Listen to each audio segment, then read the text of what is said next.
Assalamualaikum warahmatullahi wabarakatuh. Baiklah, di kali ini saya akan mempresentasikan hasil mini project saya dengan mata kuliah perpindahan kalor dan massa dengan dosen Bapak Ariman Nofisa dengan judul termometer air raksa. Suhu tubuh dapat mengidentifikasi apakah orang tersebut sehat atau tidak. Seseorang bisa mengetahui kondisi orang lain dengan mengecek suhu tubuhnya. Untuk itu, diperlukan alat untuk mengecek suhu tubuh seseorang seperti termometer. Termometer atau disebut juga pengukur suhu adalah alat yang digunakan untuk mengukur suhu temperatur. Istilah termometer berasal dari bahasa Latin thermo yang berarti panas dan meter yang berarti untuk mengukur. Prinsip kerja termometer ada bermacam-macam. Yang paling umum digunakan adalah termometer air raksa. Perpindahan panas yang terjadi pada termometer air raksa adalah konduksi dan konveksi. Karena panas badan yang berpindah ke alat termometer melalui besi yang di ujung termometer adalah perpindahan panas konduksi, dan cairan air raksa yang naik karena adanya panas adalah perpindahan panas secara konveksi. Dan beginilah contoh alat dan inilah contoh termometer air raksa dengan keterangan sebagai berikut. Yang pertama, tabung gelas merupakan badan termometer yang di dalamnya berisi komponen utama termometer seperti pipa kepiler dan juga skala termometer. Yang kedua, pipa kaca atau pipa kepiler merupakan tabung sempit berisi zat cair, dalam hal ini raksa. Fungsi dari pipa kepiler ini adalah tempat terjadinya pemuaian raksa. Yang ketiga, skala merupakan bagian termometer berupa garis-garis berisi angka. Fungsi dari skala ini adalah untuk menunjuk derajat suhu suatu benda. Yang keempat, zat cair pengisi termometer atau air raksa merupakan bagian yang paling penting karena berfungsi sebagai komponen untuk mengidentifikasikan derajat suhu suatu benda.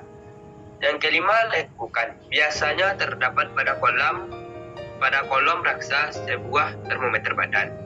Lekukan ini berfungsi supaya zat cair yang telah memuai tidak mudah turun kembali. Yang keenam, tandon atau reservoir merupakan bagian paling bawah pada termometer yang berfungsi sebagai titik temperatur kontak antara benda yang akan diukur suhunya dengan termometer. Prinsip kerja termometer.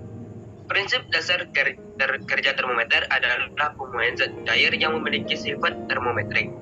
Sifat termometrik adalah perubahan sifat zat yang meliputi warna, volume, tekanan, daya hantar listrik.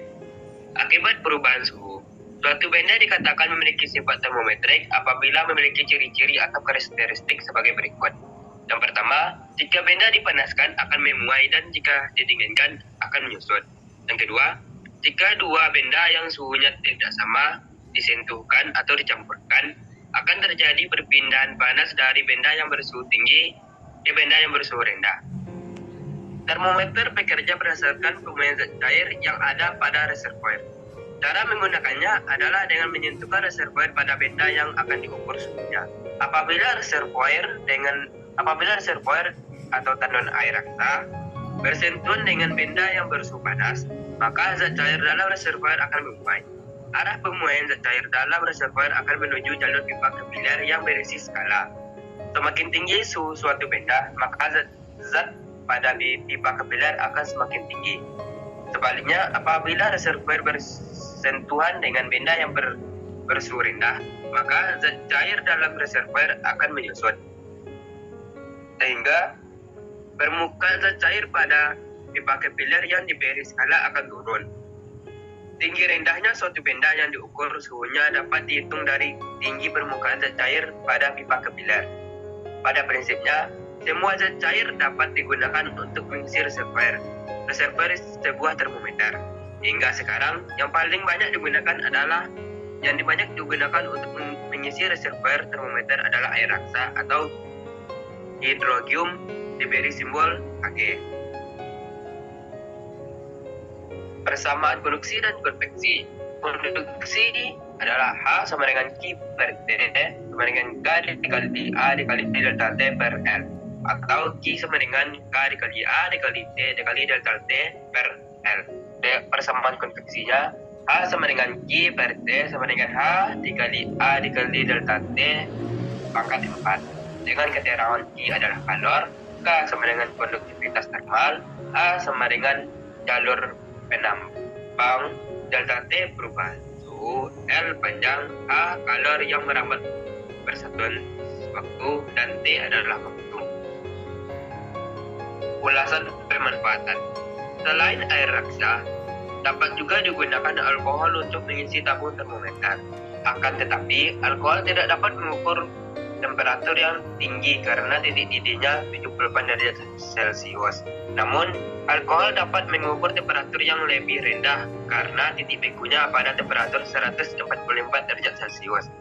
Jadi, termometer yang berisi alkohol baik untuk mengukur temperatur yang rendah, tetapi tidak dapat mengukur temperatur yang lebih tinggi. Menggunakan air raksa menurut saya lebih bagus ketimbang menggunakan air alkohol, karena air raksa adalah pengantar panas yang baik. Karena faktor inilah suhu tubuh yang diukur dengan termometer kaca yang diisi air raksa jadi cepat diketahui. Baiklah, hanya itu saja presentasi kali ini. Bila ada kekurangan atau kesalahan dan ingin menambahkan, bisa di kolom komentar. Saya akhiri dengan Assalamualaikum warahmatullahi wabarakatuh.